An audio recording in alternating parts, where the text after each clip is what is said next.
We're ready for language lesson 12, and today is about figures of speech.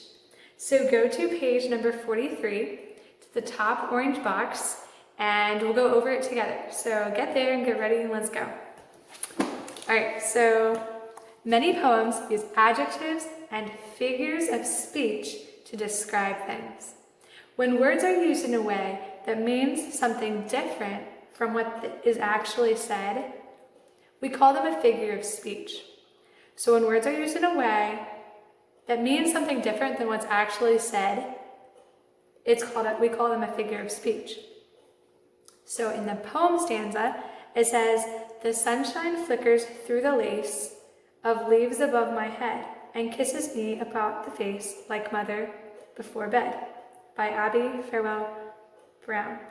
So are leaves really lace? It says, "The sunshine flickers through the lace of leaves above my head." So are leaves really lace? I think it's meaning, like when sun shines through a tree and on the ground you see like dark spots where the leaves are and then like the bright spots where the sun is, it looks like lace. So just a fun way of describing it, but it means something else. Does the sunshine really kiss people's faces? No, but these are figures of speech. Another common figure of speech that people say is, "Did the cat get your tongue?" No, the cat didn't actually come and take my tongue. It means a person is shy and does not speak up. Usually when people say, "Did the cat get your tongue?" it means that you're shy and don't want to speak up, right? Or what about this phrase? "Like a flash, John was after Tom." So does that mean that John turned into a bright orange bolt of lightning and zapped Tom? No, absolutely not. It just means that he ran suddenly after Tom. Like a flash, John ran after Tom. It doesn't mean John turned into lightning and zapped Tom. It means that quickly John ran and caught Tom, right? Quickly, right? So we use figures of speech to creatively say things in a different way. And the words don't exactly mean what they're said. Like a flash does not mean like lightning. John wasn't lightning, right? But quickly John ran and caught Tom, right? So I'm going to read another stanza, and there's another figure of speech in this one. It is, "How good to lie a little while and look up through that tree. The sky is like a big kind smile, bent sweetly over me." Does the sky really smile? Does it bend over and look at us? These are figures of speech to create ideas and think of things in a different way. And it does not mean exactly that the sky bends over and that the sky bends over and that the sky smiles, right? What about this one? It's over here. "The wind comes stealing o'er the grass to whisper pretty things, and though I cannot see him pass, I feel his careful wings."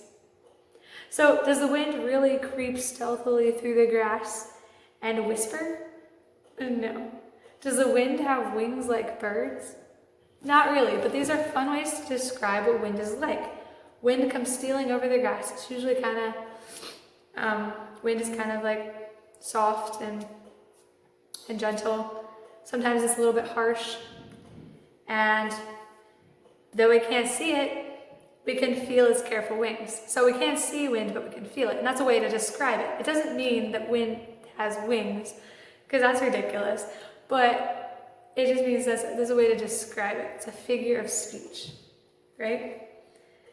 Okay, so I hope that makes sense about figures of speeches. I'm going to read a poem that I want you to just look for descriptive words and phrases that probably don't mean exactly what they said, but they help describe it in a fun, interesting, and kind of funny way sometimes.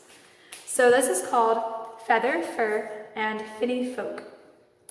"We little feather folk, soft fuzzy chick, turkeys and ducklings and geese, as downy as snowflakes that fall from the skies, and cuddly as lambie's soft fleece. Soft little furry folks scamper about, kittens on light springy feet. Puppies, dogs, bunnies, and newly born lambs, so tiny, so bright-eyed, so sweet. Quick little finny folk flash through the waves like sparkles of light in the pool. Silver and gray with bright splashes of gold, many small fish make a school. I'm thankful God made all these interesting things that swim like bright arrows of light, or cuddle on cushions or run on webbed feet, heads tucked neath a wing for the night. I'm thankful for finny folk, furry folk too, and feather folk down on the farm. God, care for these soft little creatures tonight and keep them safe from all harm. Mary Mason wrote that poem.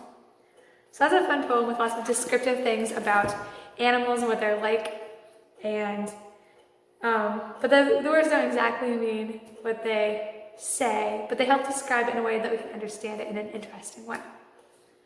Right? So today's lesson should be pretty fun. You're going to read a poem and write words or phrases from the poem to answer questions that are in part B. And yeah, you can go through the poem, and yeah, I think your lesson should be pretty easy. You can go for it and do it well and have fun.